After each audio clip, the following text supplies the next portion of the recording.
आज हम आपको एक ऐसी कहानी सुनाने जा रहे हैं जिसने पूरी दुनिया को हैरत में डाल दिया। ये कहानी है एनातोली मोस्किन नाम के इंसान की, जिसे लोग डोल मेकर के नाम से जानते हैं। ये कहानी एक ऐसे इंसान की है जो मौत को अपने कब्जे में करने की कोशिश करता था। एनातोली मोस्किन का जन्म 1966 में रशिया के एक शहर में हुआ।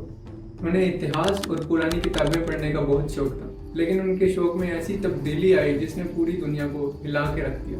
दरअसल इस कहानी का आगाज यूं हुआ जब 13 साल का मोस्किन 1979 में अपने स्कूल से घर आ रहा था। उसे रास्ते में कुछ लोगों ने घेर लिया। वो लोग एक 11 साल की लड़की का फ्यूनरल लेके जा रहे थे। उन्होंने उसे ज़बरदस्ती पकड़ा और लड़की को किस कराया। उनके लिए ये महज एक मजाक था, लेकिन इस मजाक की वजह से मोस्किन की पूरी ज़िंदगी चेंज होने वाली। एनातोली मोस्किन के ये वर्ड्स हैं कि I kissed her again and again and again. मोस्किन पहले तो डर रहा था, लेकिन उन बंदों ने ज़बरदस्ती उस लड़की की लाश को किस कराया। उसके बाद उस लड़की की माँ ने एक वेडिंग रिंग अपनी बेटी को पहनाई और एक वेडिंग रिंग मोस्किन को। अब ये शायद उनके लिए एक मजाक था, लेकिन इसकी वजह से मोस्किन की आने वाली ज़िंदगी पे बहुत बड़ा असर पड़ने वाला था। और यहाँ शुरू हुआ मोस्किन का लाशों से ऑब्सेशन। उसे लाशें जिंदा इंसानों से ज़्यादा अच्छी लगने लगी।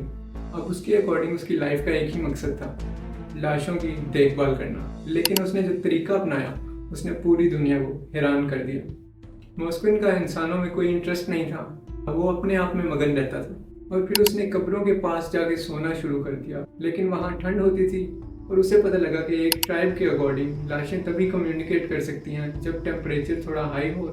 तो उसके दिमाग में एक ऐसा प्लान आया जो कि दुनिया को हिला देने वाला है।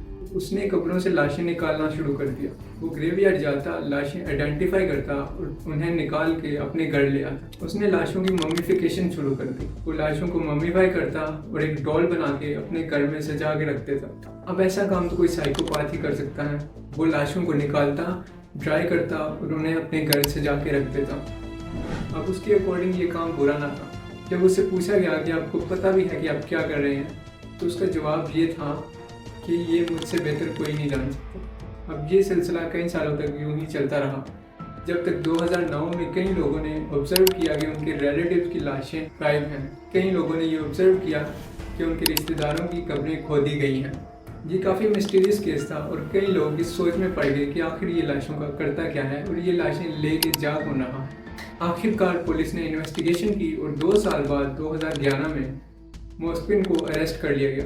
मोस्किन के घर से कई ग्रेवस्टोन्स के फोटोग्राफ्स, डोल में मटेरियल और आसपास के कब्रिस्तानों का नक्शे यानी कि मैप्स बरामद हुए। उसने इस काम को महज एक हॉबी बना लिया था। उसकी ज़िंदगी का मकसद ही यही था कि वो लाशों को निकाल के लाता और अपने घर में सजा के रख देता था। उसे उन कामों में कोई दिलचस्पी ना थी जो कि नॉर्मल इंसानों के लिए बहुत इंटरेस्टिंग होते थे। जब उससे पूछा गया कि क्या आप अपने किए से शर्मिंदा हो, तो वो बोला नहीं। उससे पूछा गया कि क्या तुम अपोलोजाइज करना चाहते हो, उसने बोला नहीं। जब मोस्किन के घर पर रेड किया गया तो उसके घर से 26 डेड बॉडीज बरामद हुई, जो कि 3 से 25 साल की लड़कियों की थी। वो उन्हें सजा के एज अ डॉल अपने घर में रख देता था। अब उसके अकॉर्डिंग ये चीज़ गलत ना थी, लेकिन ये बहुत डिसरिस्पेक्टफुल था उन फैमिलीज़ के लिए जिनके रिलेटिव की डेड बॉडीज खोदी गई। अब ये केस दुनिया को हिला देने वाला था। कोई सोच भी ना सकता था कि कोई आदमी अपने हॉबी के चलते ये सब कुछ करेगा। तो क्या लगता है आपको, क्या मोस्किन सिर्फ एक पागल इंसान था या उसकी इन हरकतों के पीछे कुछ और मकसद था? उसने अपनी हॉबीज़ को इतना सीरियस ले लिया कि वो उसे गलत और सही में फ़र्क दिखाई ना दिया। वो एक ऐसी राह पे चल दिया जिसका अंजाम बहुत बुरा होने वाला। तो इसके चलते उसे कई साल की सज़ा हुई। ये केस बहुत ही रेयर था। उम्मीद है कि आपको आज की वीडियो अच्छी लगी होगी। अगर आपको ये वीडियो अच्छी लगी तो आप चैनल को सब्सक्राइब करें ताकि आपको ऐसी ही और वीडियोस मिल सके।